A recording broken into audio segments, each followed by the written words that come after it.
Honorable Minister for Major Industries, Dr. Geeta Reddy Garu, distinguished dignitaries on the dais, and my dear friends.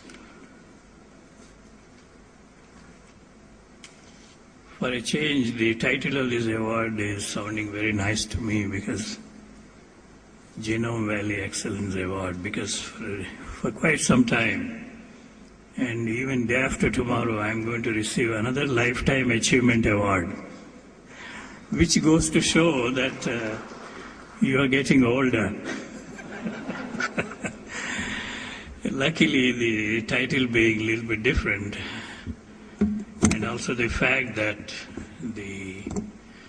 my predecessors who received this award were Nobel laureates and distinguished people like Swaminathan and Dr. Rao, C.R. Rao, the great statistician.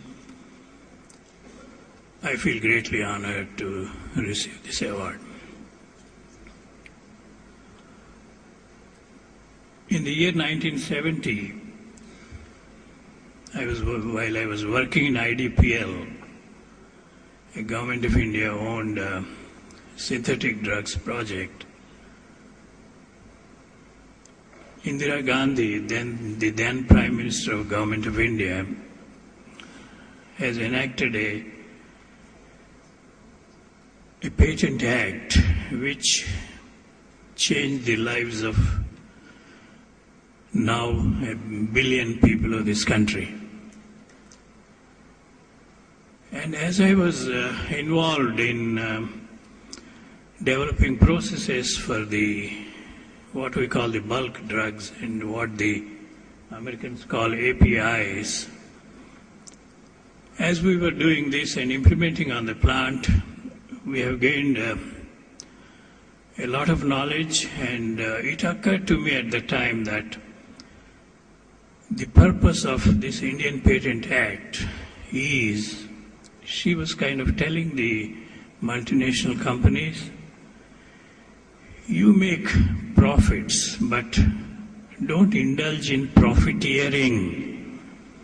People of India are poor, they cannot afford the medicines, the price at which you are selling, so they would rather die than even attempting to take the medicine. That is what actually prompted me to leave IDPL and start to begin with in partnership with few people, and then finally I made it on my own in 1985, starting Dr. Reddy's laboratories. And taking advantage of the fact that we don't spend hundreds of millions of dollars on research and development to bring a new drug, it was possible for us to price the formulations at such a price that even the poorest of poor in the country can afford.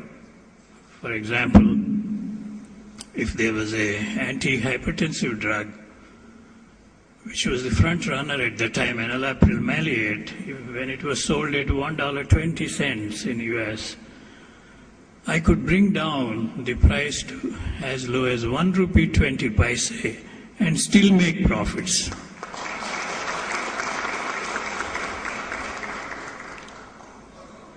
And this kind of continued for quite some time. My partner in this effort, Mr. Brar, is right opposite to me. And we used to meet each other, not to gang up to increase the price, but to lower it to the extent that is possible. We have done it together for many drugs.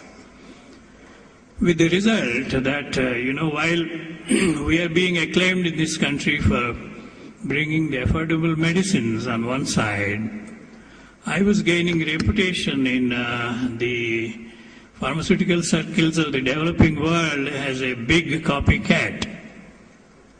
And sure enough, when I was attending a conference in Geneva in an organization called WIPO, World Intellectual Property Organization, some Indian guy sitting there told me that you are quite well known. I was feeling very proud and very happy. Then he said, whenever the topic of piracy comes, your name comes first. That is what I was famous for at that time. But that's all right, but we have done our job of providing medicines at an affordable price to the people of India. But in 1994, I said, I won't like to be called copycat throughout my life. And I said, let me see, with whatever manpower that is available here, can we discover drugs? I assembled a small team of scientists in the year 1994, not knowing how complicated drug discovery was.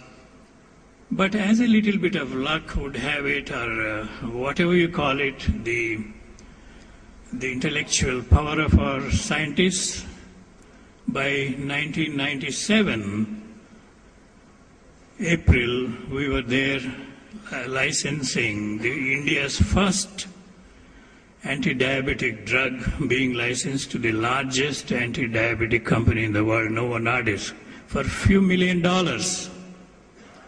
Until that time, from intellectual property, the highest amount that was earned was by CSIR. I think it was $50,000. So here in one stroke, we proved that we are just not copycats. We can also discover drugs. And the year that followed, we not only discovered a new anti-diabetic drug, but we discovered a new class of drugs which are called PPAR, alpha-gamma dual inhibitors.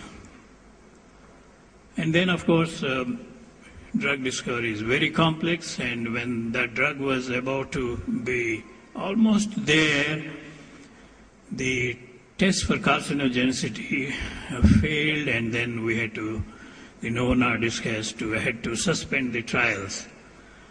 And many people thought that all my dreams have evaporated. I would like to tell them that no, I have persisted, and we continue to work on drug discovery. And this year, in the month of May, we are going to take a drug called DRF17822 into phase 2, where there are only 2 companies which have drugs in development. That is, one is Roche in phase 3, and another is Merck in phase 3. And we are going to start the 3rd company in the world in this target, which is known as CETP inhibitors, which has the potential to increase your HDL by 110%. Dr. Geeta would know that the